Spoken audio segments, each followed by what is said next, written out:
यदि स्वयं को प्रेम रंग में रंगना चाहते हो तो पहले मोह ममता की मैल को सत्संग रूपी सरोवर पर जाकर धोओ।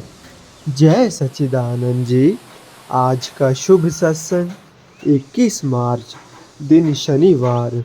आज के सत्संग का शीर्षक है श्री आज्ञा में चलो। श्री आनंदपुर दरबार से फरमाए हुए आज के इस पावन सत्संग का पूरा लाभ एवं आनंद प्राप्त करते हुए आज के इस पावन सत्संग का श्रवण करें। अगले वचन आदरणीय महात्मा जी के होंगे। किवें दसां तेरियां वड्याइयां रहमतां जो तुसां ने लोटाइयां रहमतां जो तुसां ने लोटाइयां किवें दसां तेरियां वड्याइयां रहमतां जो तुसां ने लोटाइयां रहमतां जो तुसां ने लोटाइयां।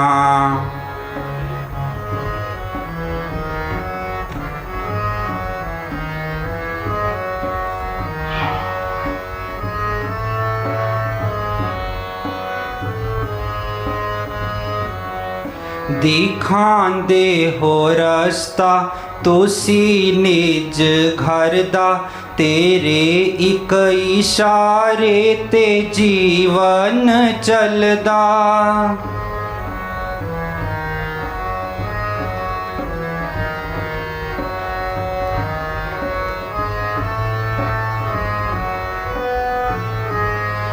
दिखांदे हो रस्ता तुसी निज घर दा तेरे एक इशारे ते जीवन चलदा।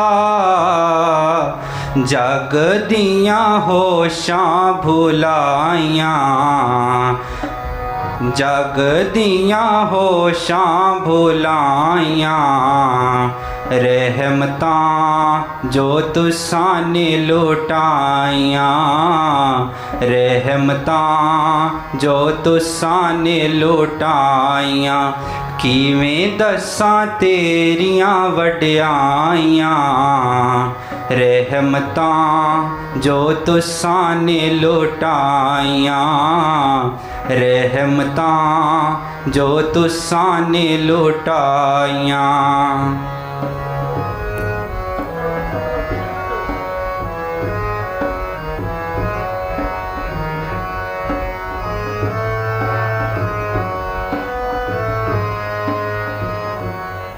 तेरे दर दे चाकर शहनशाह कहाउंदे ओ बंदगी कमा के धनवान हो जांदे।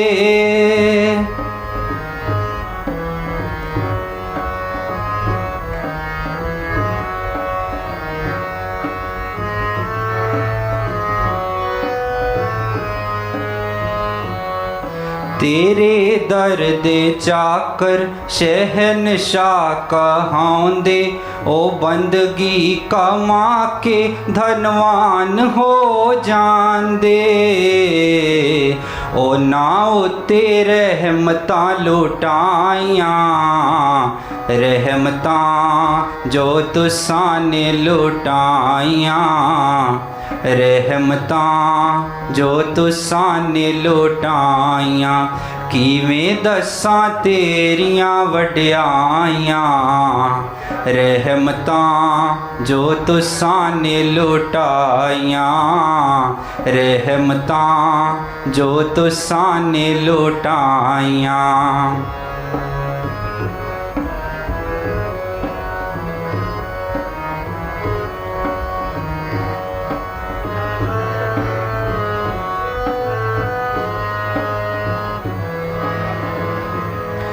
बनाया आनंदपुर जो खान शक्ति दी की सिफतां करां मैं तेरी शक्ति दी।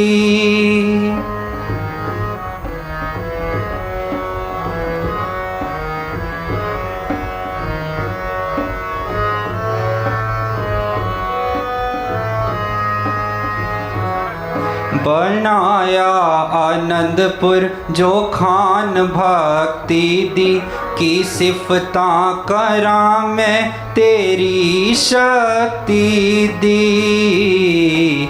रूहां तेरे चरनां च आईयां, रूहां तेरे चरनां च आईयां।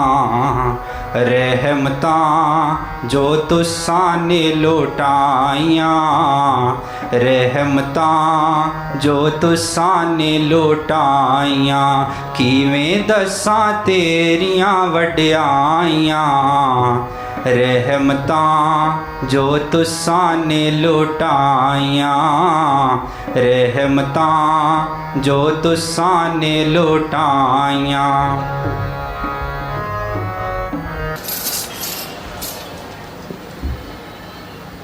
उठो गुरमुखो उठो।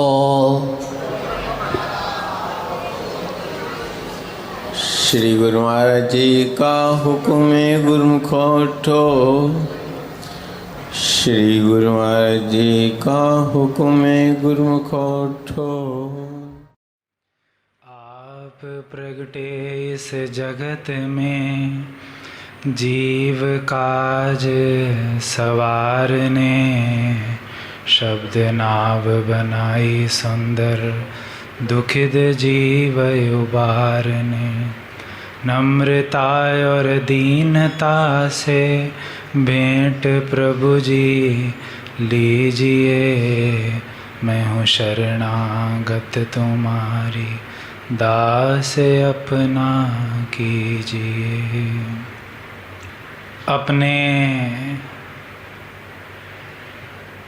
सन्मुख विराजमान दिव्य श्री सिंहासन पर सुशोभित हमारे परम इष्ट देव, परम आराध्य देव श्री हजूर सतगुरुदेव दाता दीन दयाल महाराज जी का परम पावन ध्यान अपने अंतर हृदय में एकाग्र करते हुए प्रेम सहित मिलकर बोलिए जयकारा।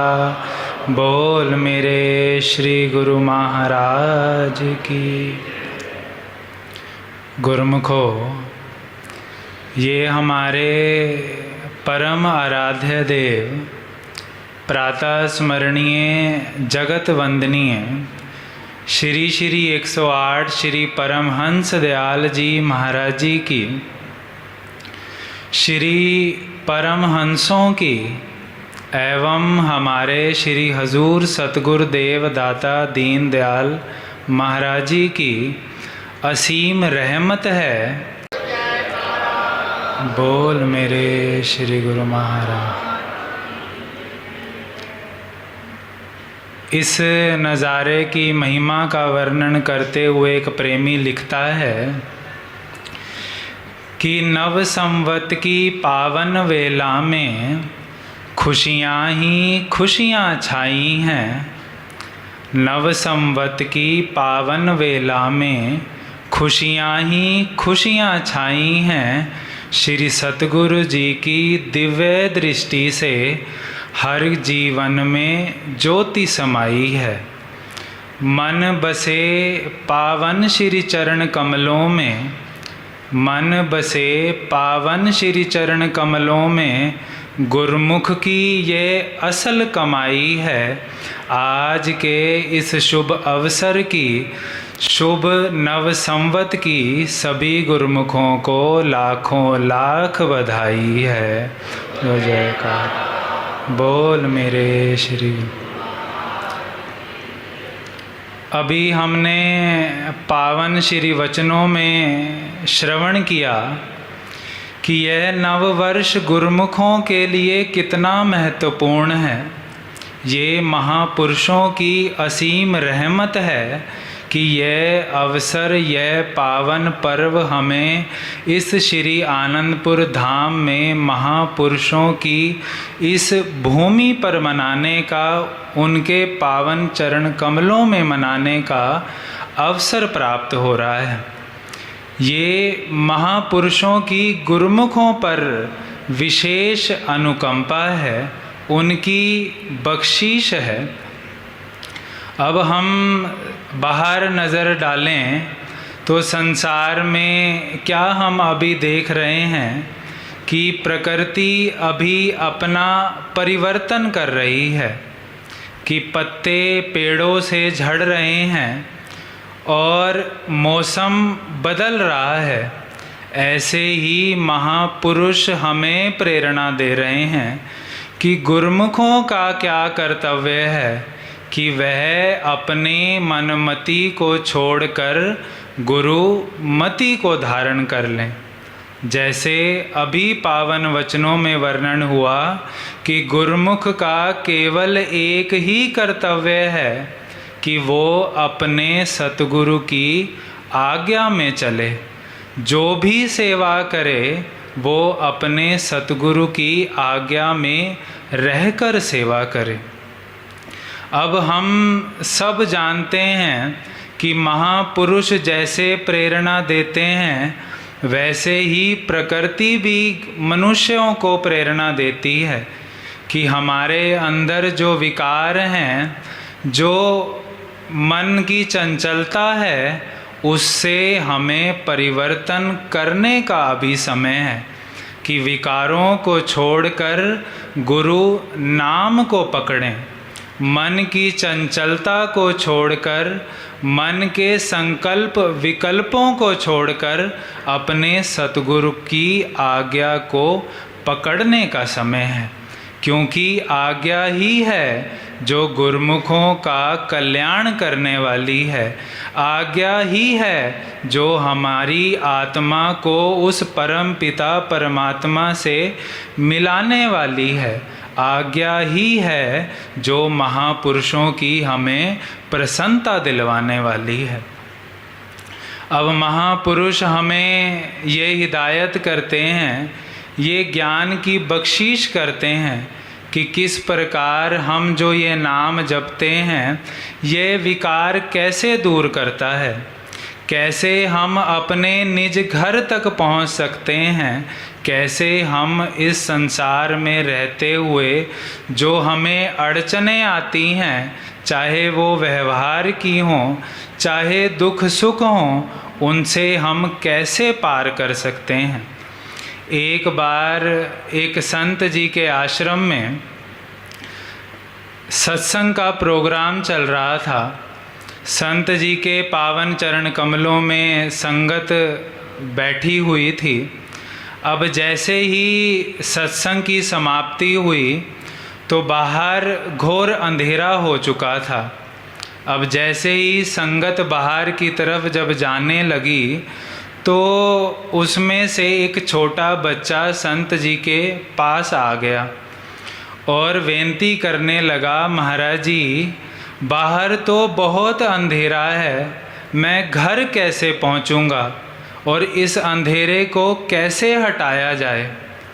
बच्चे की विनती सुनकर संत जी ने उस बच्चे से फरमाया कि हम तुम्हें एक दीपक देते हैं, इस दीपक को तुम पकड़कर जब चलोगे तो तुम्हें रास्ता अपने आप नज़र आता चला जाएगा और तुम स्वयं ही घर पहुंच जाओगे। अब उन्हें संत जी ने उस बच्चे को एक छोटा सा दीपक दे दिया जलाकर। अब बच्चे ने बाहर इधर उधर घूमकर देखा कि जहाँ जहाँ वो जा रहा था और अंधेरा वहाँ से हटता हुआ नज़र आ रहा था, वह बड़ा खुश हुआ। तो वापस आकर संत जी से विनय करने लगा, महाराज जी ये तो बड़ा चमत्कार हो गया कि इस दीपक को जहाँ भी मैं लेके जा रहा हूँ अंधेरा तो अपने आप हटता जा रहा है। संत जी ने फरमाया कि यही इसका कारण है कि अंधेरे को हटाने की ज़रूरत नहीं है, केवल और केवल दीपक को जलाने की आवश्यकता है। अब पास में जो संगत खड़ी थी उनको संबोधित करते हुए संत जी ने फरमाया कि इसी प्रकार जब गुरुमुख जन इस संसार में रहते हैं, इस संसार के कार्य व्यवहार करते हुए भक्ति मार्ग पर चल रहे होते हैं, तो उनके जीवन में भी दुख, चिंता और नेगेटिविटी आती चली जाती है। लेकिन गुरुमुखों का क्या कर्तव्य है? गुरुमुखों का कर्तव्य है कि वो अपने सतगुरु द्वारा बख्शी हुई आज्ञा नाम रूपी दीपक को जलाकर रखें, अर्थात उसे पकड़कर अपने जीवन की हर क्रिया को करते चलें। अब ऐसा नहीं है गुरुमुखों के जीवन में दुख नहीं आते, दुख आते हैं, अड़चने आती हैं, लेकिन गुरुमुख क्या अपने मन को समझाते हैं कि मुझे इस दुख को नहीं पकड़ना, मुझे पकड़ना है तो अपने सतगुरु की आज्ञा को पकड़ना है। मुझे चिंता को नहीं पकड़ना, मुझे पकड़ना है तो अपने सतगुरु के चिंतन को पकड़ना है। मुझे पकड़ना है तो अपने सतगुरु की आज्ञा को पकड़ना है। मुझे लोगों के व्यवहार को नहीं पकड़ना, मुझे अगर पकड़ना है तो अपने सतगुरु द्वारा दिखाए हुए उस दूरदरगाही लक्ष्य को पकड़ना है। अब जो गुरुमुख जन इस प्रकार अपने जीवन में रहते हुए अपने सतगुरु की आज्ञा अनुसार नाम का सुमिरन करते रहते हैं, तो उनका जीवन एक दिन प्रकाश में बनता चला जाता है। ऐसे ही गुरुमुखों हमारे महापुरुष हमें समझाते हैं कि कुछ भी छूटे लेकिन नाम न छूटे, कि नाम सुमिरते, कि नाम का सुमिरन करने से ही इस जीवन में हमारा कल्याण हो सकता है। इस नाम का सुमिरन करने से ही हमारी आत्मा उस परम पिता परमात्मा से एक रूप हो सकती है। ये हमारे श्री श्री 108 श्री परमहंस अवतार श्री पंचम पातशाही जी महाराज जी अक्सर अपने पावन वचनों में फरमाया करते थे कि यह जो नाम है यह भाग्यशाली गुरुमुखों को मिला करता है, कि नाम रतन जिन पाया सोजन भय निहाल, बंधन छूटा कर्म का सुखी बहे तिहु काल। कि जिन गुरुमुखों को अपने सतगुरु का वो दूरदरगाही शब्द मिल गया है, जिनको अपने सतगुरु की आज्ञा मिल गई है, उन गुरुमुखों का तो जीवन सहज में ही सुखरूप होता चला जाता है। तो गुरुमुखों हमारा क्या कर्तव्य है कि हमारे श्री गुरु महाराज जी जैसे जैसे हमें आज्ञा फरमाते हैं, जैसे अभी पावन वचनों में वर्णन हुआ कि आज्ञा सम न सुसाहिब सेवा, कि आज्ञा के समान गुरुमुखों के लिए कोई सेवा नहीं है। अगर गुरुमुखों का कुछ कर्तव्य है तो वो केवल और केवल अपने सतगुरु की आज्ञा में चलना, अपने सतगुरु द्वारा बख्शे हुए पावन नाम का सुमिरन नित्य प्रति और निरंतर करते चलने जाना। तो गुरुमुखों हमारा अब यही कर्तव्य है कि जो महापुरुष हमें हिदायत कर रहे हैं, हमें मार्गदर्शन दिखा रहे हैं, उस मार्ग पर चलते हुए अपने सतगुरु की आज्ञा को निभाते हुए, अपने सतगुरु के एक एक वचन की पालना करते हुए अपने इस लोक को भी सुखी करें और परलोक को भी सुहेला करें। बोलो जयकारा, बोल मेरे श्री गुरु महाराज।